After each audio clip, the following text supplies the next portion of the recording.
Good afternoon. I'm sorry we are starting behind schedule. This is a pre-match conference for the game between Ghana and Nigeria. It's World Cup qualifying playoffs, and we have the captain of the team, Ahmed Musa here, and also the vice captain, William Troost, Ekong. So the floor is open. How are you today? First, let me just open the floor. How are you today? Skipo. Very good. Troost. Okay, so the floor is open now.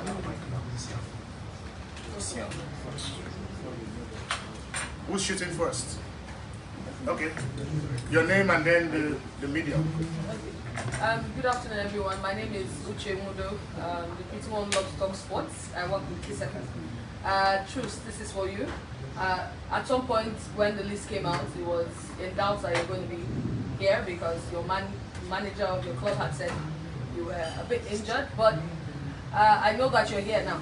So what does it feel like? Because I know that it must have affected, maybe for some people they would say, seeing Troost Ekong, is he fit? Is he ready to take on this task?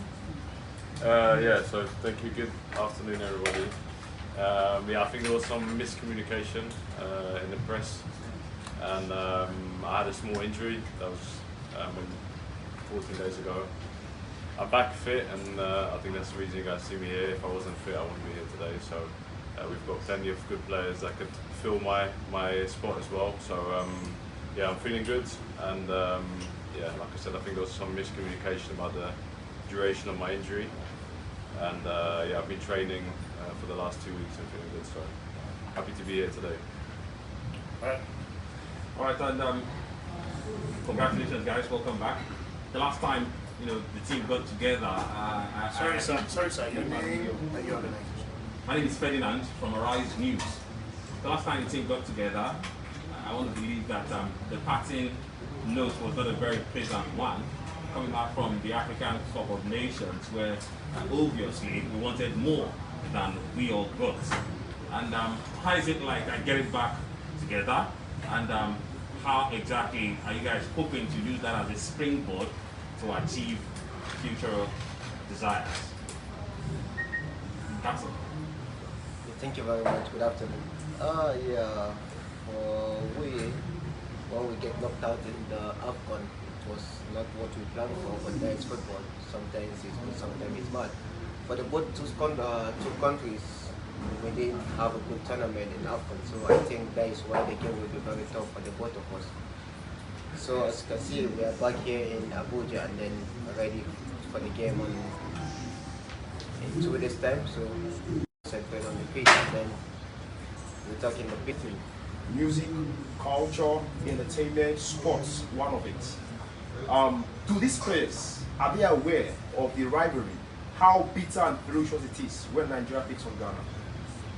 Definitely, I've been hearing this for so long, saying that we have young players. I don't think we have young players, but as you can see, most of them are playing a very big tournament in Europe.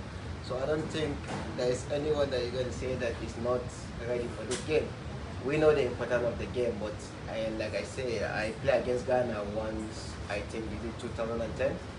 So the game was, I can't even say how it is, but definitely we know the importance of the game is just going to the pitch and win, because we want to be in the World Cup like them, but we know it's going to be fight. So at the end of 95 minutes, good, nobody. Because the last time the tournament was not good for all Nigeria. They are really sad, but there's nothing we can do. That is football. So we just have to pay them with this to qualify to Qatar. And inshallah, I know that the boys are ready to give all their best. Okay. And then it's on Westward. All right. Good afternoon, everyone. My name is Daniel Obasi from Boston Abuja. Captain, when you look at the crop of players that played in the AFCON in Cameroon compared to the ones we have already in camp who would be going up against this clash against Ghana, when you look at some of these players, they are just making their first start, just most especially for Lukman coming into the squad, and even for talking about Ahmed also coming into the squad. How have they been able to blend together, and most especially the fact that there would be no injury, and Eguavoen, who hasn't played for a very long time, coming back into the squad? What is the blend in the camp now? As you can see, Nigeria have a lot of talent. So no matter who is called up to the national team, he knows the task that he's going to do. So for me, the new players, Amo and then Lukuman, that decide on the coach who is going to start or they're going to come from the bench. So I think everyone is ready. There is nothing new, but you know, when you come into the new team, so you have to understand what and what, but as you know, Nigeria spirit, so we keep going. Victor. Good afternoon, my name is Modo Victor. Coach and captain and Troost, we know the place of the 12th man being the fans in how well and how a football match goes. For a couple of games, you have almost been unable to play with the fans in Nigeria, only 5,000 being let in and this and that. For this crucial return leg against Ghana, how important will it be to have some fans, at least a sizable number of fans in the stadium, to be the 12th man behind the 11 on the pitch? Yeah, I'll answer this one. I think very important. I think all of us have been waiting to play in Abuja for a long time. Been in the stadium, in and around the stadium every time we come to Nigeria. We see as we drive past, we train next to the stadium, and for myself, it'll be the first time playing a game there. And yeah, seeing all the fans is going to be very exciting. And yeah, that's what we need to make it a home game. And we need all the support from everyone, from the whole nation, and for the 30,000 people that are allowed in the stadium.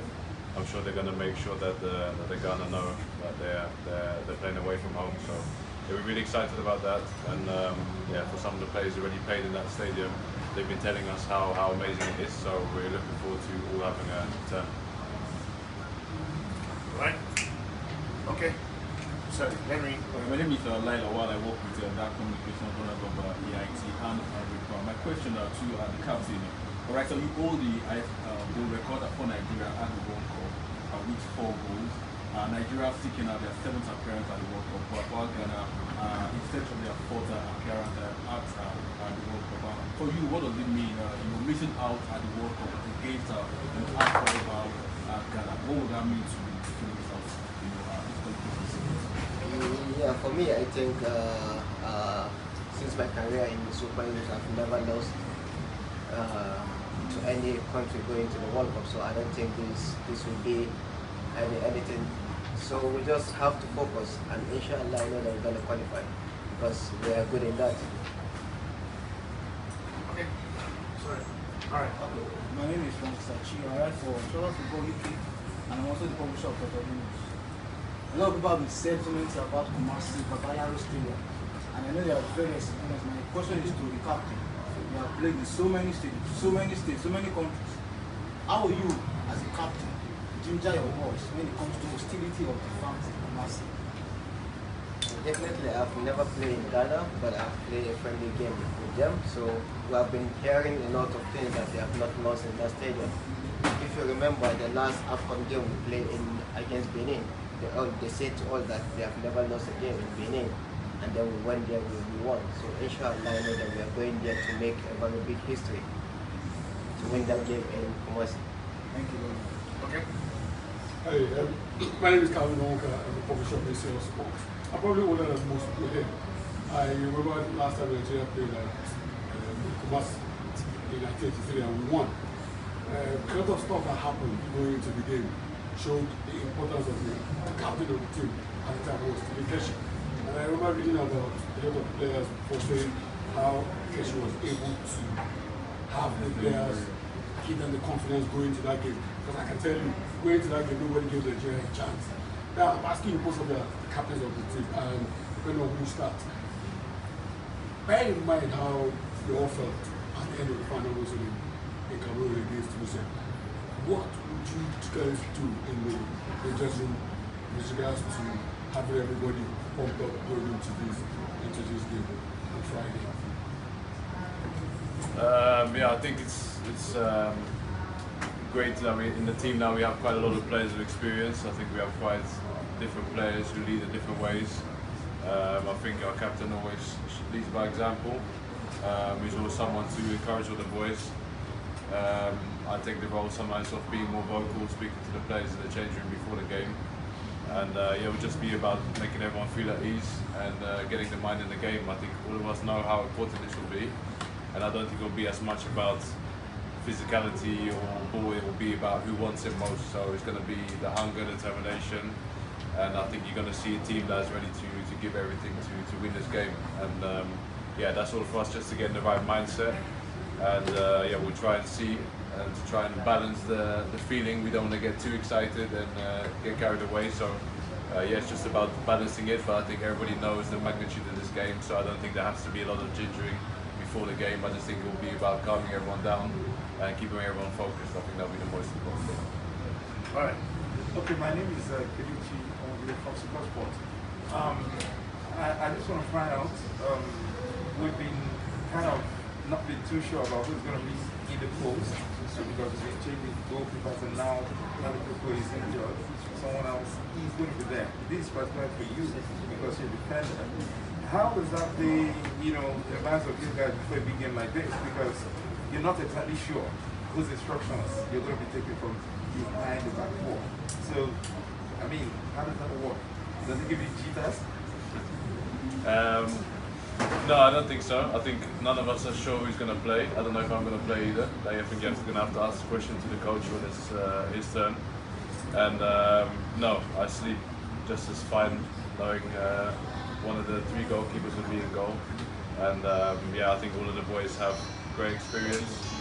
Whether that be in Francis, who played in the World Cup before, whether it be Daniel Pay or it be Frank, I think all of the players that could play there, I'll trust them 100%. And yeah, of course you're going to miss Madu for this game, but I think that's what you need to have a good squad. And I think the same way we're going to miss Wilfred and Alex, the players that are going to be stepping in those positions, trust them 100%, and it's going to be a great opportunity for them to show why they should be playing for Nigeria. And I think that's the best way to face this new challenge for them, and I think exciting to see what they're going to do with the chance to play. All right, I guess that's all. We'll now let the captain and the vice leave us. Thank you very much. Thank you guys. All the best against the Black Stars. Thank you. Thank you.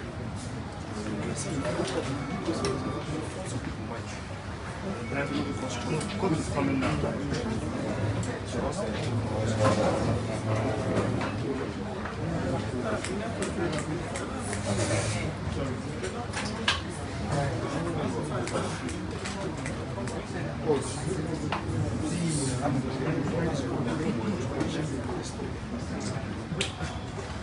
Hello.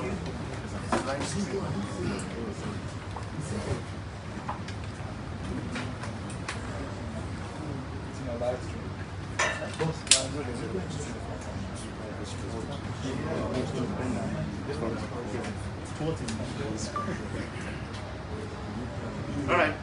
So now we can do sharp. Okay. Please. Thank you, everyone. We have the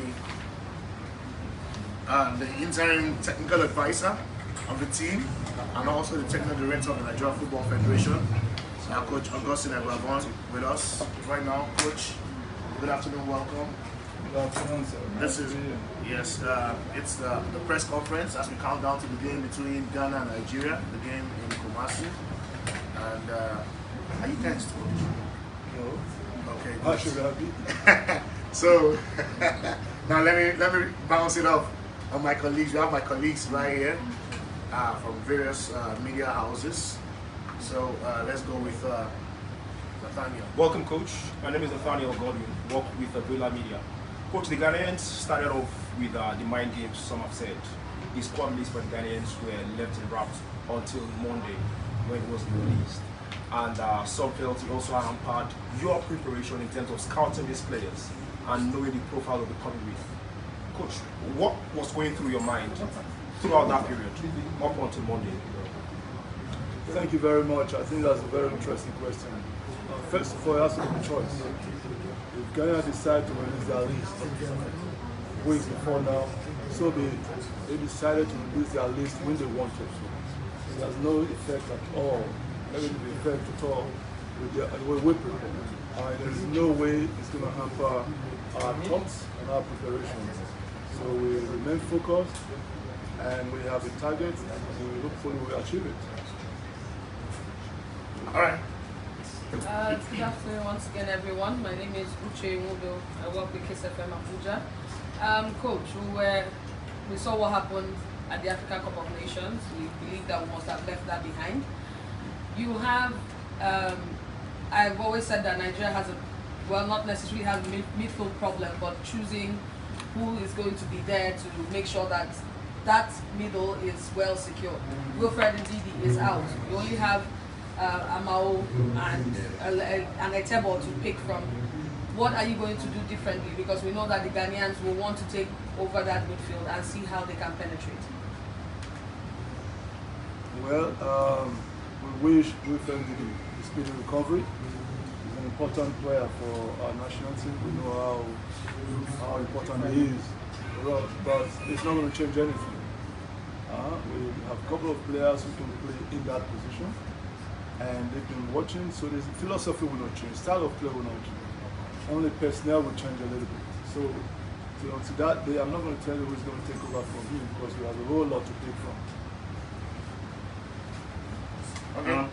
Channel solution, beauty channel solution. You saw what happened in the last game of the Africa. What lessons are you taking away from that match to do this going ahead? You see, she just talked about AFCON, you're talking about AFCON. AFCON is with that. I don't want us to take us back to AFCON. We have a game to focus on. We have a whole lot of positives from that game. We will see when we get to Kumasi tomorrow. Okay. Coach, good afternoon, Modo Victor. Coach, you have basically seen it all in Nigerian football. You've coached, you've played, you've seen it all in Nigerian football, and you understand what it means to play against Ghana and how 200 million estimated plus Nigerians are expecting not just to win a football game, but to get two over Ghana. How prepared is your squad for this? Bearing in mind the magnitude of this game and also what's at stake in the doubleheader. A lot at stake. What's important is to get a ticket and be at the World Cup Qatar 2022, and we're on the verge of doing that. See, we have a very strong squad. We have a whole lot of pool of players to pick from. For the fact that India is injured, no problem at all. Yes, we're representing more than 200 million Nigerians. We're privileged to do that. It's not a right. I've always said it's not a right to play for Nigeria, neither to coach Nigeria. So we have the opportunity to contribute towards the father's land. You must try to take the opportunity and do your best so it becomes a point of reference. So the squad we have assembled so far at the moment, both the players and the technical crew, of course the federation as a whole, we are all working towards the same set goal. And with all respect, we have to respect Ghana. It's not a pushover, it's a very good squad. So we'll go out there to fight there and make sure we get the job done and get over the line. All right. Sorry. Coach, Femi Johnson is my interim team. What message do you want to give Nigerians in Kumasi? We have a lot of Nigerians there. And of course, this is a match that they will be looking forward to watching. Some of them are already mobilized. What message are you having for them in Kumasi? What message is it for those who are in Nigeria to look forward to the game? Nigerians residing here, Nigerians in diaspora, we're all Nigerians. I know how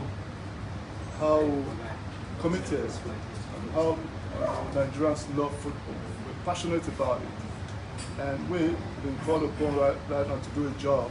We must try as much as possible within ourselves to make sure we put smiles in the face of Nigeria. And we welcome their support, we're very happy with their support, both home and abroad. I want them to continue in that manner to always support us. Even when it's going rough, they should support us. The only thing is, at the end of the game, we'll cross over the line and make everybody happy. All right, Francis. My name is Francis, actually, Trevor Football, and Eguavoen, Nigeria. I know that you have played against Ghana so many times. And I also know that you have new players invited to the team right now. You have the likes of Akipima Maolu, Adimola, and at least two for them for now.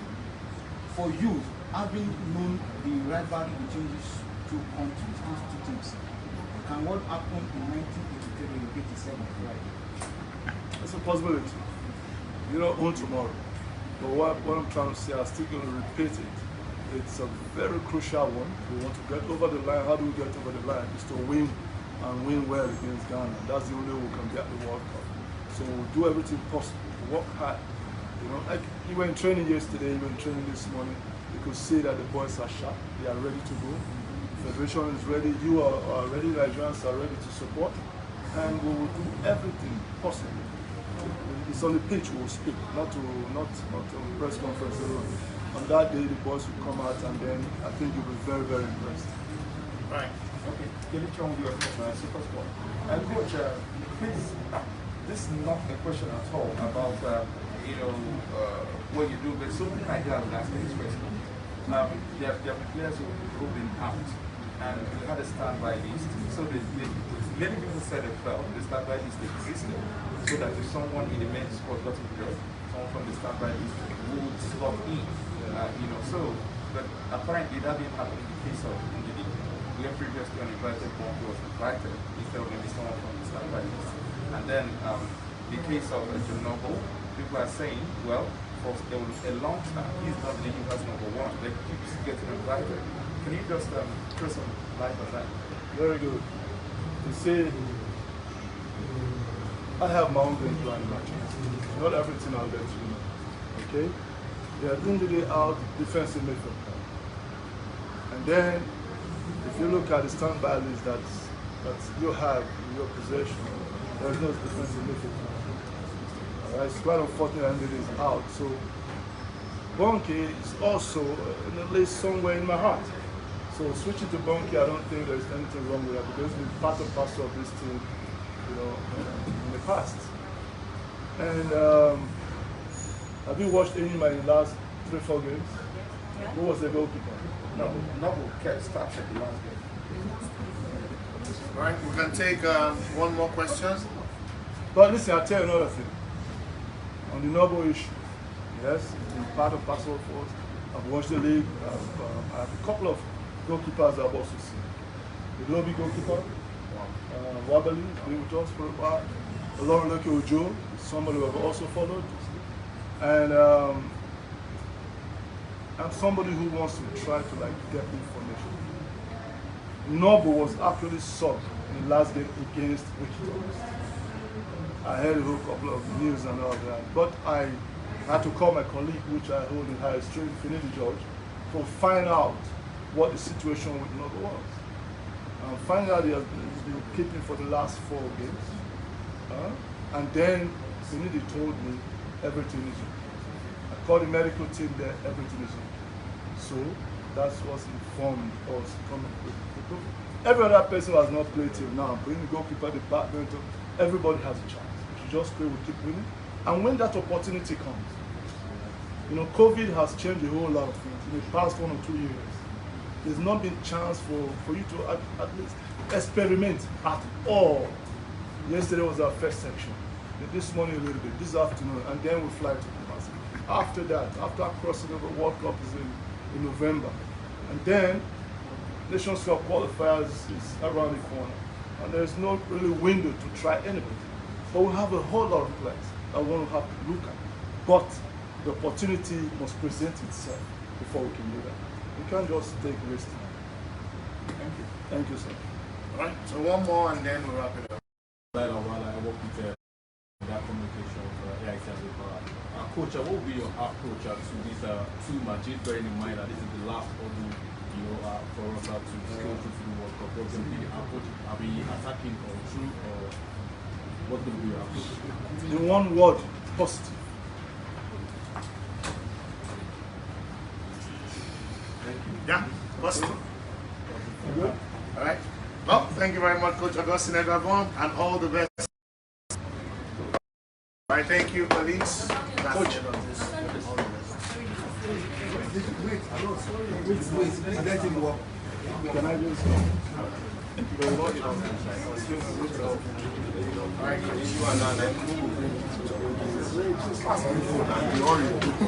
Sorry. See where I sit down. Trouble. Are we good?